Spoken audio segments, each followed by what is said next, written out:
रामेछापको मन्थरी नगरपालिका 6 कुनौरीबाट वडा नम्बर 7 भटौली जोड्ने तामाकोसे माथिको निर्माणाधीन पक्की पुल सम्पन्न नहुँदै भत्किएको छ। निर्माणाधीन पुलको स्ल्याब 81 भत्किएर तल झरेपछि स्थानीयहरू घटनास्थलमा जम्मा भएका छन्।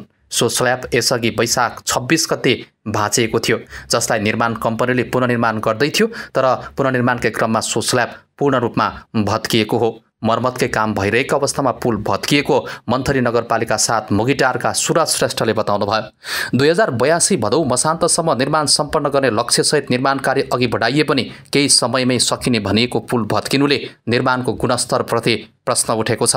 आर्थिक वर्ष 2078-79 मा सडक विभागको पुल शाखाले ठेक्का दिएको यो पुल कालिका कल्पवृक्ष जेबीले निर्माण गरिरहेको हो।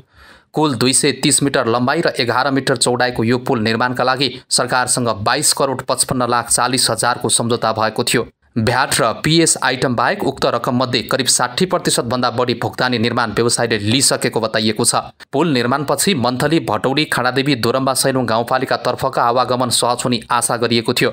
मन्थली खुरकोट सडक हुँदै छोटो दूरीमा आवत जावत गर्न सकिने भएकोले स्थानीयवासी उत्साहित थिए, तर अहिले निर्माणमै रहेका बेला पुल भत्किएपछि सर्वसाधारण चिन्तित बनेका छन्। निर्माणमा यति गम्भीर गल्ती देखिनु अत्यन्तै लाजमर्दो विषय भएको स्थानीयवासीहरूको भनाइ छ।